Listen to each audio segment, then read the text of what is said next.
3 लक्षवेधी क्रमांक 3 अध्यक्ष महोदय वितरित केल्याप्रमाणे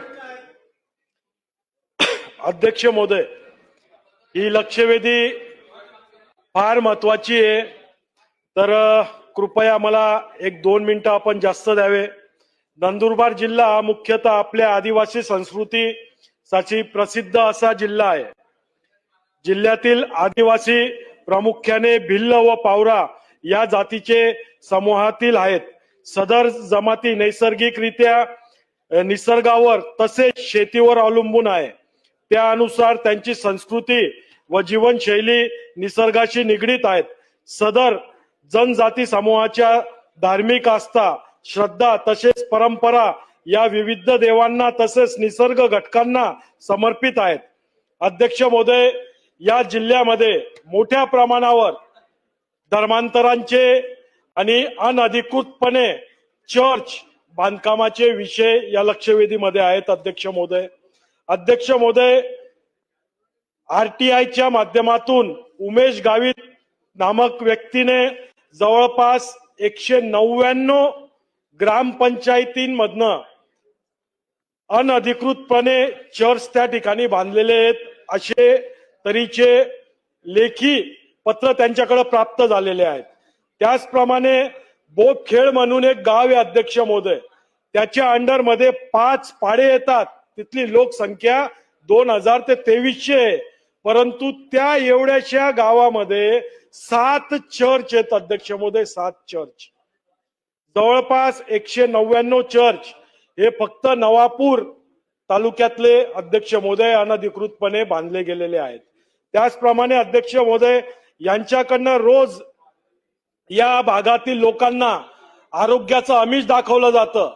काही दिवसापूर्वी मी माझ्या मतदारसंघात धुळ्यात अशा काही 20-21 वर्ष वयाच्या लहान लहान मुलींना धर्मांतरासाठी हिंदू लोकांना प्रवृत्त करताना त्यांना मी धरलं होतं अध्यक्ष महोदय.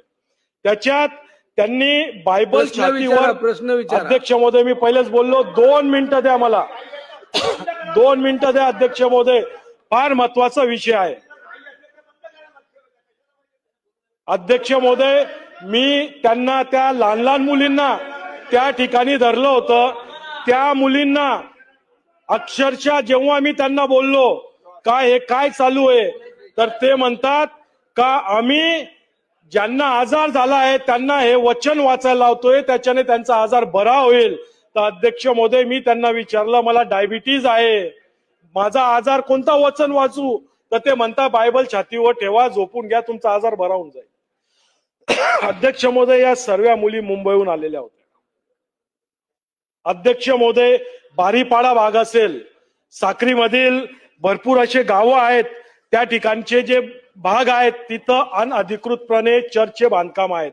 अध्यक्ष महोदय, या लोकांना कागदपत्री यांच्याकडे कुठलाच पुरावा नाही का आम्ही ख्रिश्चन झालेलो आहोत, आम्ही ख्रिस्ती झालेलो आहोत, परंतु हे धर्मांतर करतात आणि त्याच्यामुळं आपला आदिवासींना जो आपण मोबदला देतो, जे शासनाचे जे आपण त्यांना हे देतो, ते सर्वांचा लाभ हे लोक त्या ठिकाणी घेत असतात. अध्यक्ष महोदय, भारतात 12 राज्यांमध्ये जवळपास हा कायदा लागलेला आहे, धर्मांतर बंदीचा कायदा.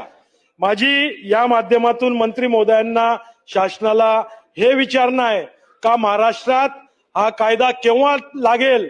आणि दुसरा प्रश्न, जे अनधिकृत चर्च आहेत त्यांना केव्हा जमीन ध्वस्त करण्यात येईल, ज्यांच्याकडे कुठलंच कागद नाही, कुठल्याच परवानग्या नाही, अशा सर्व चर्चांना हे अनधिकृतपणे बांधलेले आहेत. तिसरा माझा प्रश्न आहे, जे हिंदू यांच्या प्रबोधनात येऊन धर्म परिवर्तन केलेलं आहे त्यांना परत आपल्या मूळ धर्मात कसं आणता येईल आणि त्याच्यासाठी सरकार काय काम करणार आहे याचा खुलासा करावा. अध्यक्ष महोदय, एवढीच या ठिकाणी विनंती करतो. अध्यक्ष महोदय, मी अनुप अग्रवालचं एक अभिनंदन करतो की त्यांनी धुळे नंदुरबार जिल्ह्यातील आदिवासी समाजातील आणि इतर समाजातील धर्मांतराबद्दल आणि धर्मांतरण करण्याकरता मोठ्या प्रमाणावर चर्च त्या ठिकाणी तयार झाल्या. मोठ्या प्रमाणावर चर्चच्या माध्यमातून वेगवेगळ्या पद्धतीचे आमिष म्हणजे आरोग्याविषयी आमिष अजून काही आता या ठिकाणी डिटेल गृह विभागाकडे याचा रिपोर्ट आहे.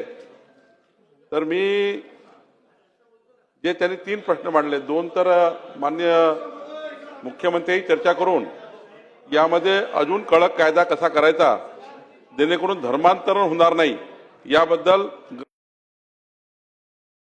कडनं एक यानंतर याची हिंमत होऊ नये कुणाची धर्मांतरण करण्याची किंवा धर्मांतरण करण्याचा विचारही कोणी त्या ठिकाणी म्हणजे ह्या ज्या संस्था आहेत करणाऱ्या या ठिकाणी मोठ्या प्रमाणावर पालघरमध्ये नंदुरबारमध्ये या ठिकाणी मोठ्या प्रमाणावर हे चर्चच्या माध्यमातून धर्मांतरण होत आहे हे शासनाच्या निदर्शनास आलं आहे.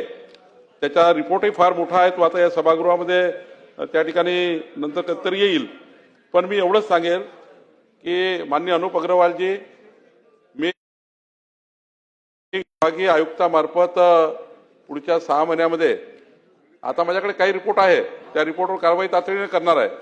पण जेवढ्या काही अनाधिकृत चर्च आणि आपल्याकडे नियम आहे अध्यक्ष महोदय, आपल्याकडे सुप्रीम कोर्टाच्या निकालानंतर 5 मे 2011 वर्गीकरणाचा नियम आला आहे. अ प्रकारचे धार्मिक स्थळ, ब प्रकारचे म्हणजे अनियमितीकरण कसं करावं, ब चं स्थानांतरण कसावं म्हणजे याच्याकरता या कायद्या या सुप्रीम कोर्टाच्या निकालानंतर जे नियम या ठिकाणी तयार झाले त्यामध्ये नियमितीकरण करण्याकरता कुठले धार्मिक स्थळ, स्थानांतरण करण्याकरता कुठले धार्मिक स्थळ, काढून टाकण्याकरता कुठले धार्मिक स्थळ, त्यानंतरचा एक शासनाच्या गृह विभागाचा 7 मे 2018चा धार्मिक स्थळाचे अनधिकृत बांधकामास आळा घालणे असे वगैरे अनुभया बऱ्यापैकी कायदे आहे.